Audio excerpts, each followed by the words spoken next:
All right, here we go. Welcome to this edition of the Showcasing College Baseball podcast powered by College Recruit Prep.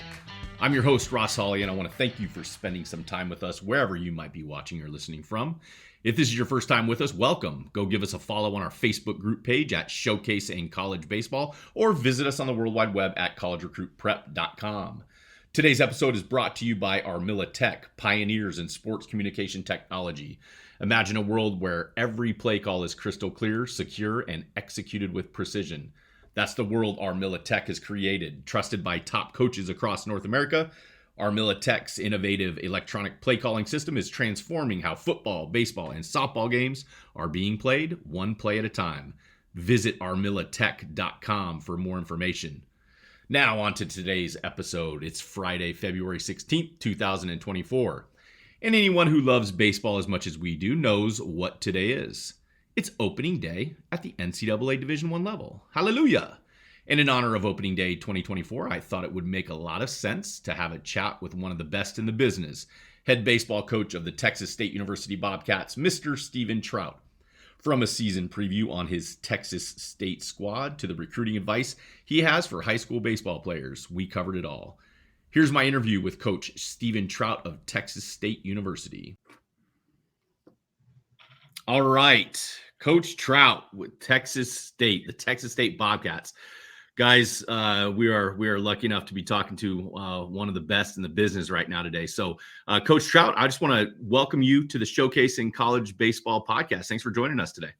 Yeah, thanks for having us. We're a week away from game day, so it's that time of year where coaches don't get a lot of sleep and start stressing about bunt defenses and roster management and everything in the middle of the night. But yeah, excited to get it going next week, and appreciate you having me on.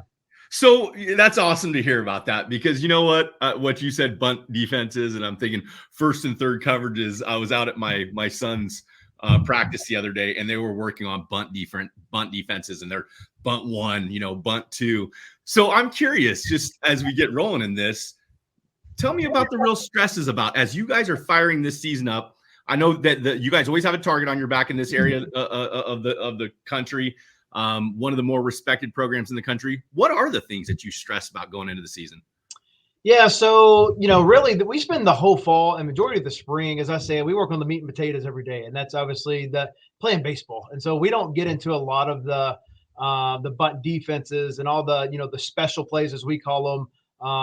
We kind of run our base defense 95% of the time, right? And so majority of the year, I just want to watch our guys play and just keep playing baseball, kind of let the game come to them, just kind of let things happen. And they're great teaching moments when they do and give them the basics. And then, now we're just getting ready for, the situation, as I tell them, when we're going to run a will play or a special pick play. And we run that literally 1% of the time in a bunt defense. And so, but you want to have it all in. I think the job of a coach is to have your team prepared for every single situation possible. And, if you put something on, one, they need to know it. And then two, more importantly, they got to know how to execute it. And so, but now there's so many rules now with the timing clock and the technology we use to get our plays in. And there's just a lot of different things that go into it besides just coming out and putting on the sign and getting after it like the old school days. Right. So that's it. Just making sure you have everything covered. And, every inter squad, there's another play or another situation that arises that go,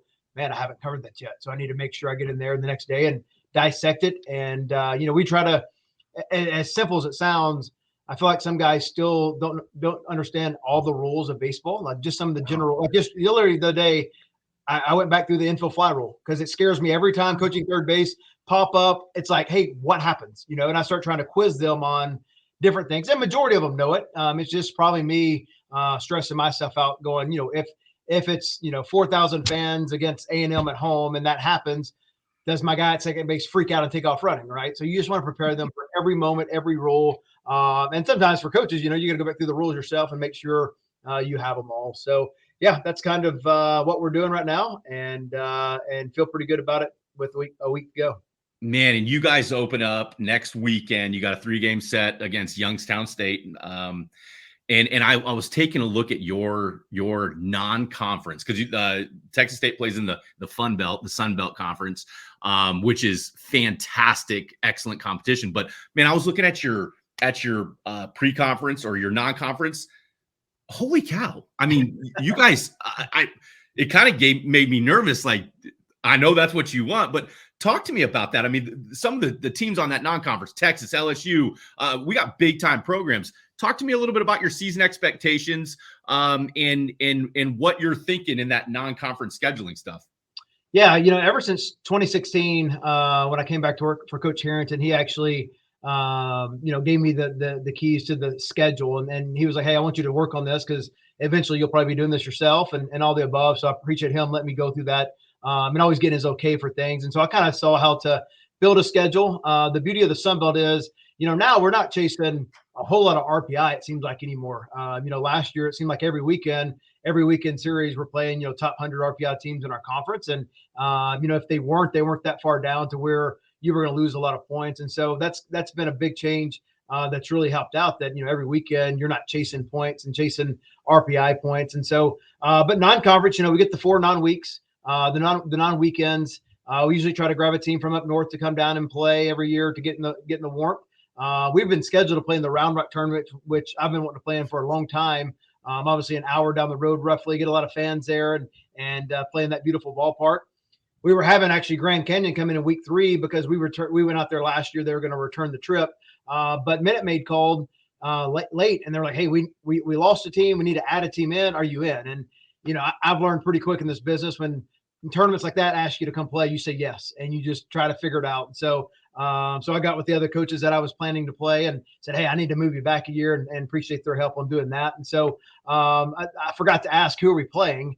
And they said, "Oh, you got Houston, Texas, and LSU." I was like, "Awesome, here we go. Let's go get after it." And then we ended with a great Sam Houston team, which will be an old Southland Conference rivalry back in San Marcos. And so, and even our non-conference, obviously, we're in a great part of the country, the great state of Texas, where we're not traveling very far for midweek games. I think the farthest we travel is up to Fort Worth to play TCU. So just a lot of really good quality opponents, really close to the house. And so, for us, at the end of the day, we're trying to get to 40 wins. But, I feel like if you have a really good RPI, you don't necessarily have to get to 40 wins. But for me, I want to challenge our group. Before we get into conference, I want to see how good are we? And, the goal of our program is to make the NCAA tournament. And then once we get there, try to make some noise. And if you're going to make some noise in that thing, 1, to even get there, but 2, once you're there, to make some noise, these are the teams you're going to have to beat. If you're not hosting a regional, you're probably going to go to, Texas or A&M. I never thought Stanford, but we did that too, or LSU. So if you want to do that, you got to go play the best, and you want to measure up where we are. And, if you win, that's amazing, obviously, for your program. If you lose, you learn from it and you figure out, how do we take the next step to make sure that doesn't happen again? If that's on the field, if that's even, from a recruiting aspect or from a, coaching philosophy aspect, a lot of things go into it. But at the end of the day, to me, it's a win-win because we're measuring ourselves. Yeah, Coach. Again, talking with Coach Stephen Trout with the Texas State Bobcats here, and I love knowing that I understand how you guys, the program that you guys have built there is just the type of guys you recruit. I mean, you get elite dudes. You guys are getting some dudes down there. Just a fantastic program. So I'm curious to know, this time of year, what are your typical recruiting activities this time of year as you guys are gearing up for the season? I'm guessing your main focus is on your guys out on the field and who you got out playing for you right now. But talk me through kind of what your typical recruiting activities are for this time of the year. Yeah, to me, I think every program that you see having success, it all starts with recruiting, right? You got to bring in the best players in the state or the best players in the country to be the best. And so we can be the best coaches in the world, but if we don't have the guys to go to work with and the guys that are you're winning recruiting battles in, it's usually the guys that win the recruiting battles find a way to win on the field too. It's funny how that works out, right? So, yeah. But at this point in time, you're exactly right. We're putting all of our time and effort into our team, trying to figure out, like I said, our personnel, our lineups, things we're doing at practice, and then at night making those phone calls. Keeping up with our high school guys on how they're doing. Obviously, they're starting their seasons up and starting their practice up, making sure they're healthy and checking in with them. We get to go back out March 1st. And so, of course, a lot of junior colleges has started up and they're playing. And so you're just, beating up the phones, trying to figure out, hey, who's playing well, who's not. trying to figure out maybe some guys we need to go see as soon as they allow us to go out and watch games. And so just trying to, look at our team, see what our holes might be for next year, and try to go figure out what we need to go cover once they open up. But, even when they open it up, besides maybe a Monday or a Wednesday, I really don't like my guys missing games at all. I want our whole staff to go all in for every game that we have. We only get 56 guaranteed. And so, my entire staff's there for every game. And so we never put recruiting on the back, but it's definitely when we have a game day, my guys are there and we're getting after it and we're trying to do everything we can to make this team the most successful they can, and then go to work on recruiting after that. I love that. I love the fact that you have your whole coaching staff there on game days. There's some programs that don't do that. Just FYI for all you people out there listening. I'm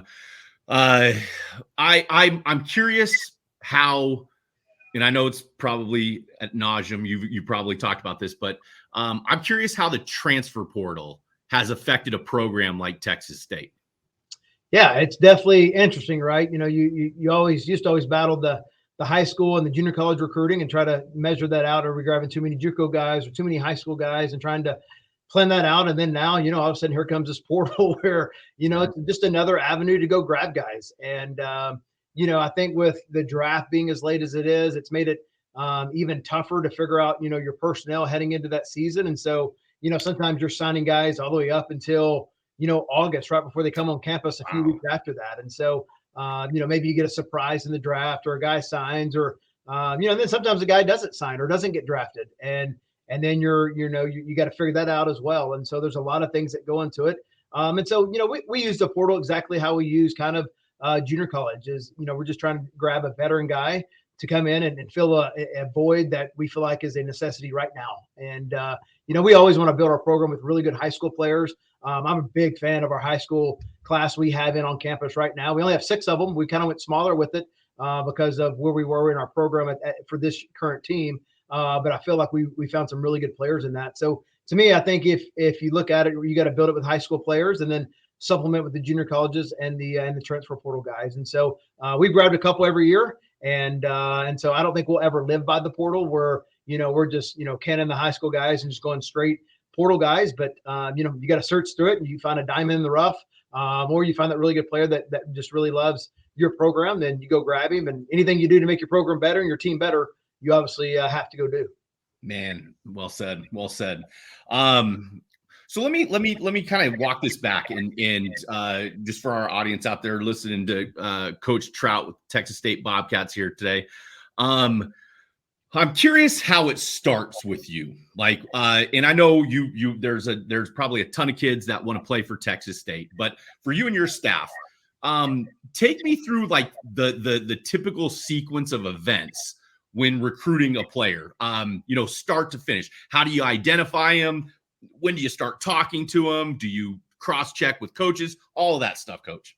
Yeah, great question. I think, for us, I actually really enjoy the new rules they implemented with NCAA that we can't start talking to guys till, August 1 of their junior year. To me, it's really slowed down probably just the mindset of, hey, I can actually work on building, this maybe just 2 classes at a time instead of having to worry about trying to build 4 classes at a time. And so, if you're out watching a game and you see a freshman play and you go, hey, that's a really good player, you're not worried about trying to get him to call you and all that stuff anymore because it's illegal. So, maybe you write his name down and go, hey, in 2 years, I need to follow up to figure out who this guy was. So to me, I really like that rule has changed. And then, the next piece for us is I feel like one of the law starts in recruiting because it's such a fast paced game we're going to beat the phones up. We're going to talk to our people we know. Obviously we're out watching games. But to me, I feel like when you get leads on guys from people you trust, there's something about that. There's something said for that of, hey, we're getting the right player, and this guy probably has seen him play more times than we have.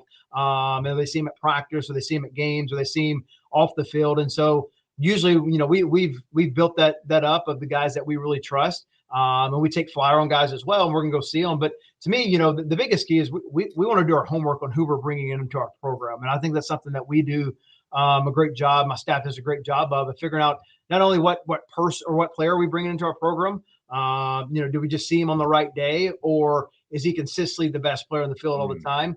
Or also, who are we bringing in our program? What kind of person are we bringing in our program, right? What kind of background do they come from? What kind of, who's their family? How hard do they work? Do their high school coaches like them? Do their select coaches like them? Are they good students? Just the whole, as I tell them all the time, I'm not just bringing you to my program, I'm bringing you into my family. So I want to make sure I'm bringing the right family members in to go to work with, because we spend more time with them in the spring than we do with our own kids and our own family. And so to me, that's really important. So we're building a great team, obviously, but to me, I want to build a great program, and to do that, you want to build it with great people. And so we do a lot of homework, like I said, calling the high school coaches, calling the select coaches. Obviously, if it's junior college or portal guys, we're calling everybody we can get our hands on to figure out, hey, does anybody have anything bad to say about this guy, or is everybody on board? And it's pretty awesome when they all check off and go, man, you're getting not just an awesome player, but you're getting a great person as well, and you're going to love everything about him. Then, to me, those are the slam dunks you bring in, and you try to make it happen. Man, that's good stuff, Coach Trout. I want to stay on that topic here, because I think for so many people that have this desire, okay, so I think most kids that play baseball growing up, they want to play big time baseball. And I think some folks, not to their, it's not a negative thing, but they don't understand the different levels at the college level. And man, it's really hard to be a Division I baseball player, especially at the level of a Texas State. Okay. So in a positive way, what are the qualities? Like, what does it take to get your attention? The physical qualities, the intangible qualities, what does it take to kind of pop out to a Texas State coach?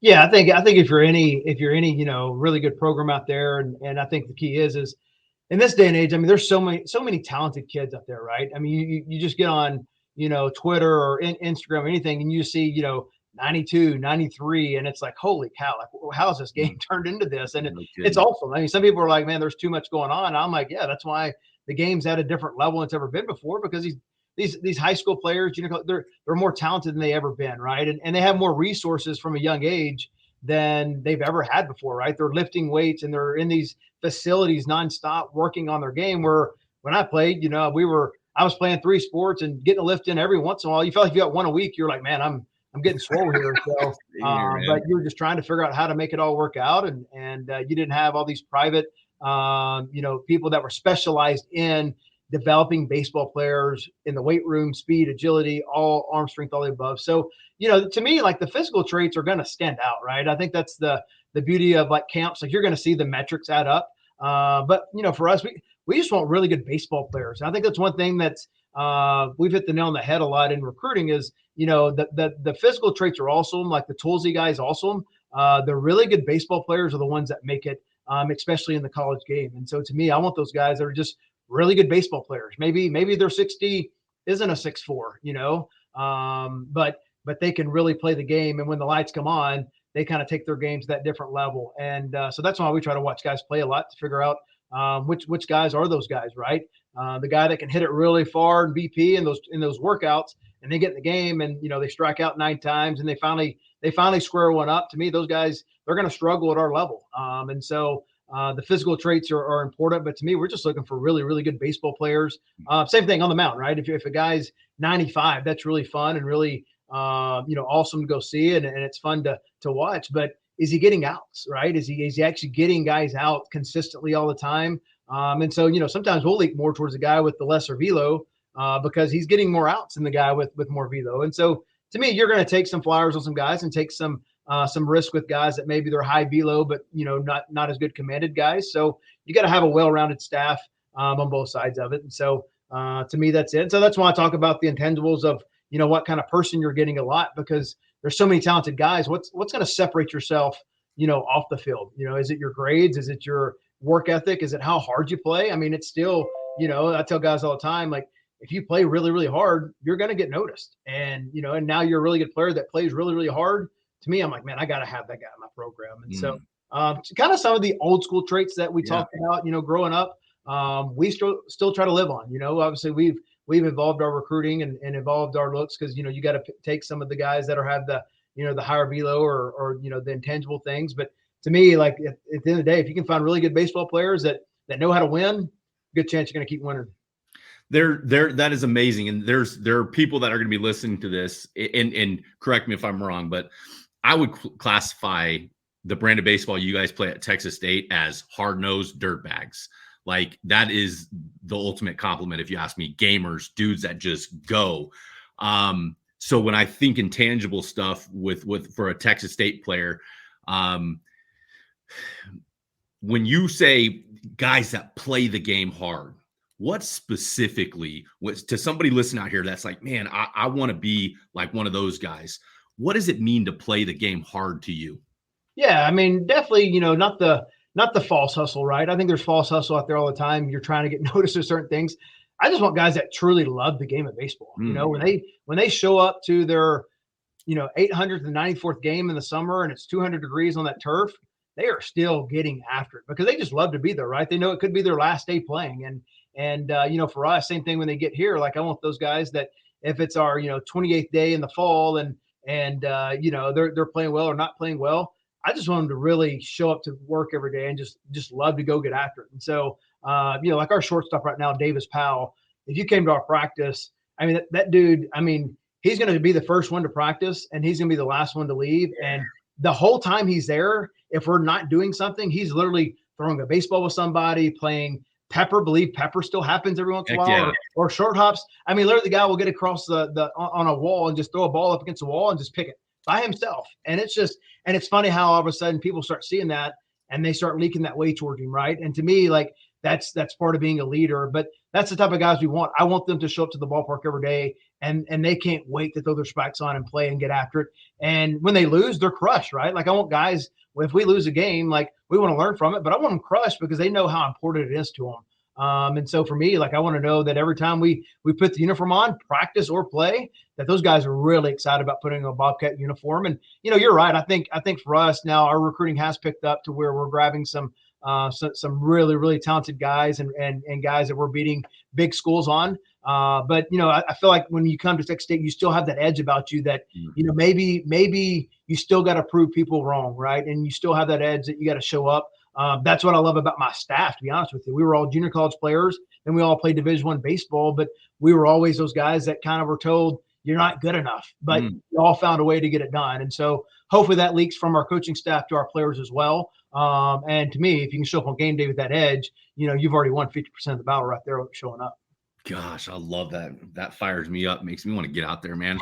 I'm like, and you know what? Hey, what a beautiful time of the season is. What a beautiful time of the year is. Is there a better time of the year, Coach, than I get goosebumps right now. You're a week out from getting out on that field with those beautiful uniforms and it's a new season.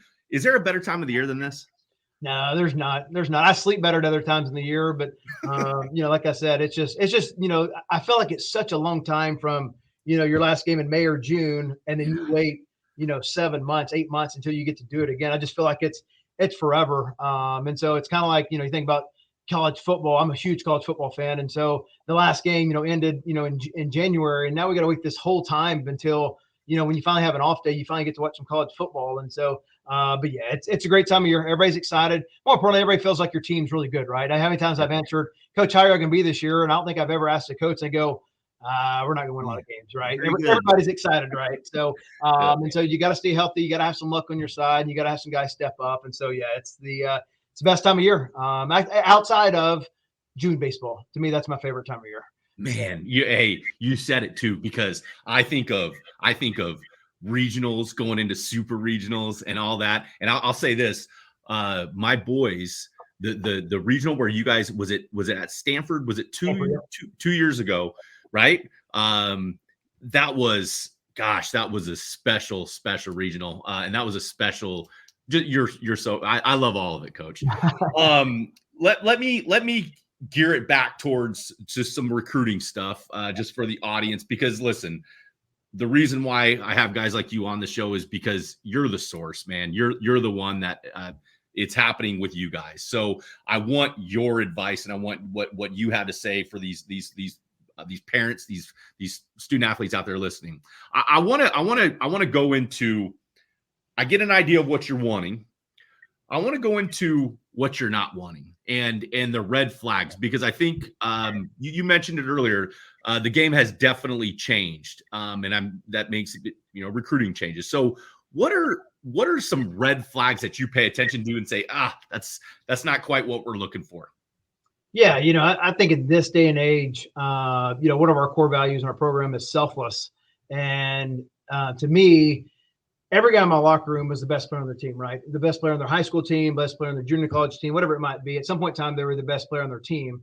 And if we're truly building this to be a team, that's what I really need inside of our program. And so to me, that's always number one, right? If you're watching a guy and hopefully watch them enough to where they succeed and to where they fail. But to me, that's important to watch how they fail, because it's a game of failure, right? And so I want to make sure that they can handle failure. But more importantly, the days that they're going to have bad days, what kind of teammate are they? Who's the people that even when they have an 0 for 4 day, they still help their team win somehow, some way. Because I think, there's those guys that, they strike out and, they're 0 for 3 with 3 punches and an error and they're struggling and they're sitting in the corner of their dugout and all they're cared about is themselves the whole time, right? Or the pitcher that has a bad outing and he's put his team down 7-1 and he's in the bullpen down on his phone and he's not tweeting that day because he didn't have a good day, right? And so they only tweet when they have good days, And so to me, that's important. What kind of teammate are we bringing in? Because we want selfless people. We never want them to look at the lineup and go, "Oh, awesome! I'm not in the lineup today. I get to hang out." That's never the attitude we want. But we want those guys that the days they're not playing, they've got to help us win. Maybe they pick up a pick move on somebody, or maybe just bring in some energy, or maybe they're the pinch runner late in the game, or whatever it might be. And so to me, we carry so much about our culture. You hear that word all the time, but to me, it's something you live out daily, and it's not something you just throw letters on a shirt or on a board and that's our culture. Yeah, we define our culture, but for me, it's how we go about our business every single day is what our culture is. And so to me, we want guys that fit into our culture, and that's a big one for me. Is I want selfless people. It's a very selfish world these days, right? People, it's all about me all the time, and we want selfless people that. I got to find a way to let my team win. If that's me going 4 for 4 that day or throwing a shutout, awesome. You're probably getting recruited because you're playing really well.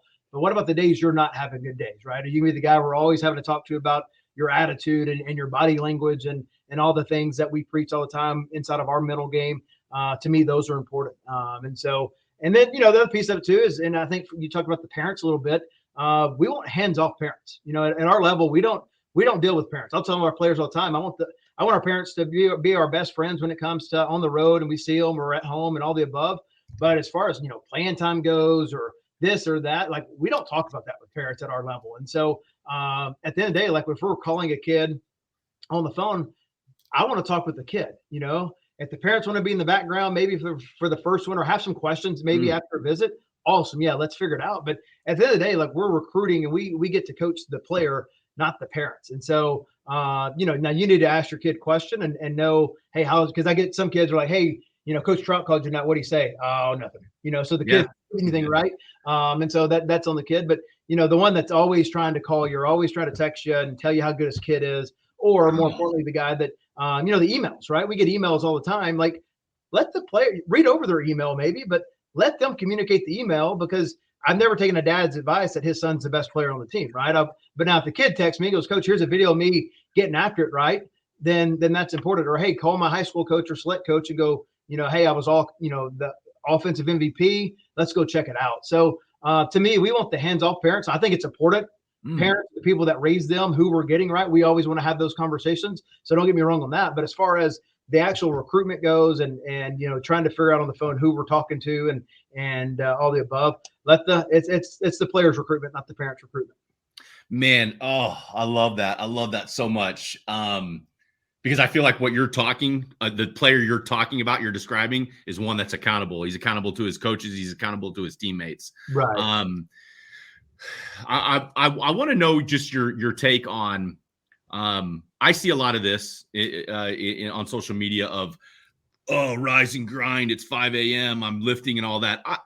Me personally, I have my opinions. I'm just like, that's fake. I don't believe, I don't believe that if you have the time to set up a camera, the time to record yourself lifting, the time to edit yourself lifting, and then to post it on Twitter. I don't see that being a dude at your level. Can you talk on that at all to me for our audience? Yeah, it's interesting. Now, I do think those guys are going to make a lot of money one day because they know how to market themselves and all the above. So, if they're making money off of it in this day and age with all this NIL stuff and the craziness, like good for you. But it's definitely something that, doesn't go, it's not going to pique our attention because you post something every day of you taking swings, right? Like, I don't know.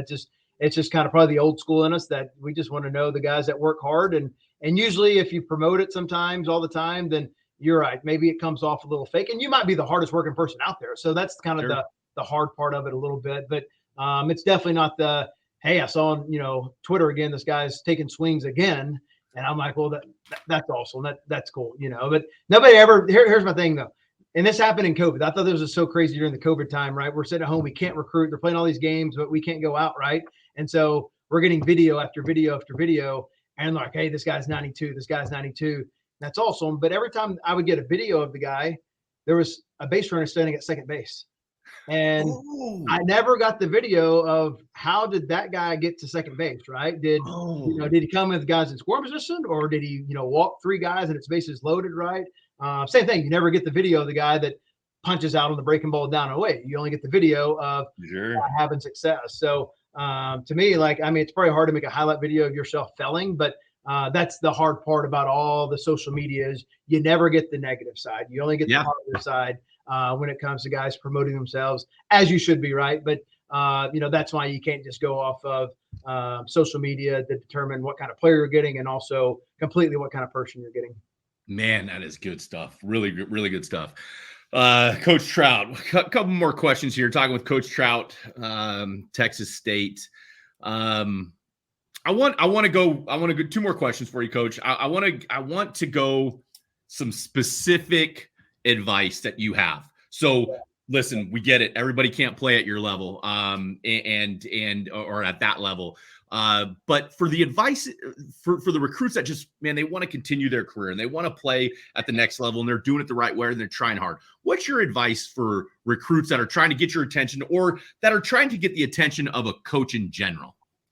Yeah, I feel like we do a good job in all of our high school camps that we have, that we actually sit down and have a recruiting talk with the teams or the whole group that comes, because to me, I think that's part of our jobs is to inform these players on what it takes to play at this level, but more importantly, different avenues to get there, right? And so to me, I think the most important to understand is there's really truly 7 different levels of college baseball out there, right? You got the 4-year schools, you got Division 1, 2, 3, and NAIA, and then JUCO Division 1, Division 2, Division 3. And a lot of people, when I say 7 different levels, they're like, what are you talking about? I'm like, well, go do the research, right? There's a lot of different ways to go play college baseball. And, to get to Division 1, just like myself, I had to walk on to my junior college before, I ended up getting a scholarship there before I ended up playing at TCU, which full circle is why I'm the head coach of Texas State today, and so there's a lot of different ways to get there. It's not just I'm a D1 player, I'm going to go play D1. And so to me, as I tell them all the time, that one, if you work hard, if you love the game and you work extremely hard, it's going to work out for you. You got to find the level that fits you. And so how do you do that? Don't go spend $1 million on all these camps and try out everywhere. Like, have those conversations with your high school and your select coach and go, hey, coach, like I can't spend $1,000 every summer on just prospect camps. I need to know, like, where does my talent level fit in? And maybe go, to my dream school once just to say you did it and said, hey, I shot my shot and maybe it didn't work out. But if he goes, hey, man, you're more of a, junior college player or more of a, whatever level player, then you can start researching those schools and go, okay, now where would I like to go? And so as I tell them all the time, you got to figure out what level can you play at?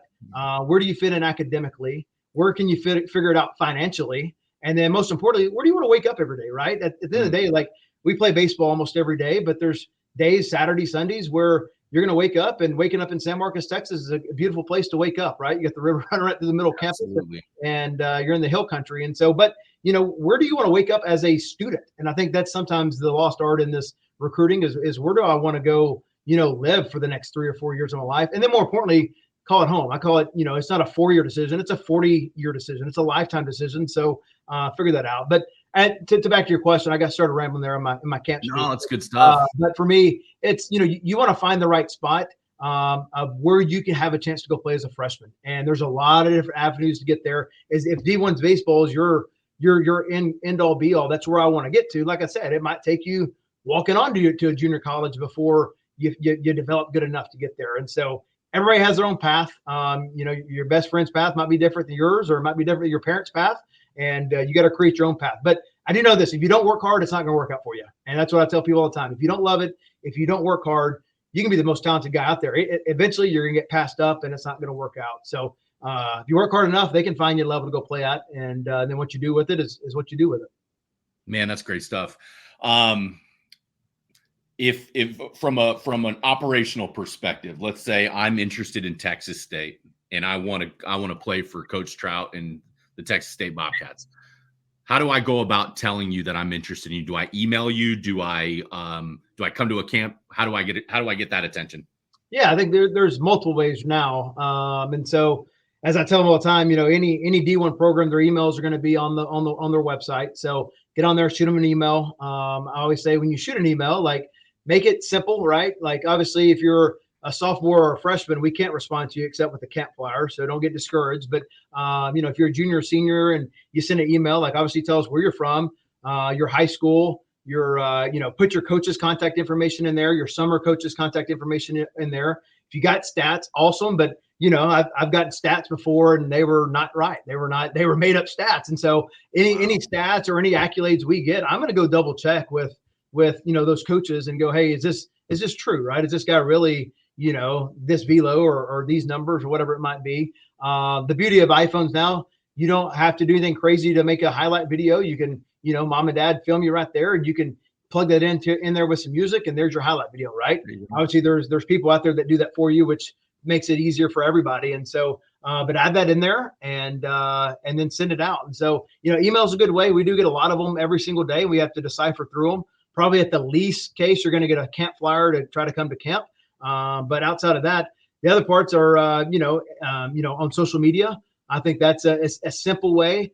I prefer people DMing me more than tagging me, because when you get tagged, of course, you get all the likes and all the above. And a lot of times they attach, 10 or 15 other schools as well. And it's like, well, okay, he's just throwing himself out there, which is completely fine. But when a guy sends me a direct message and go, hey, coach, I'm interested in your school.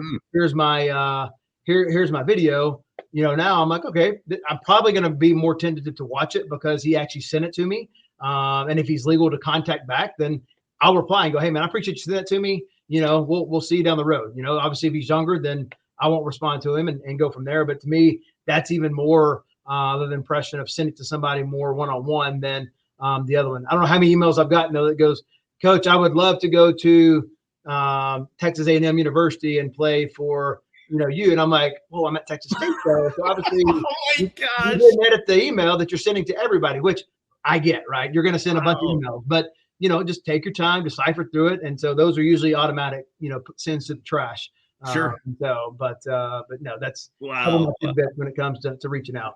Wow, good stuff, Coach. All right, last question I got for you, or last, I guess, comments I want to grab from you, specifically advice for parents. I know you touched on it a little bit earlier, but there's gonna be a lot of people out here, a lot of parents out here listening, just trying to do right by their kids. What advice do you have for parents of student athletes going through the recruiting process?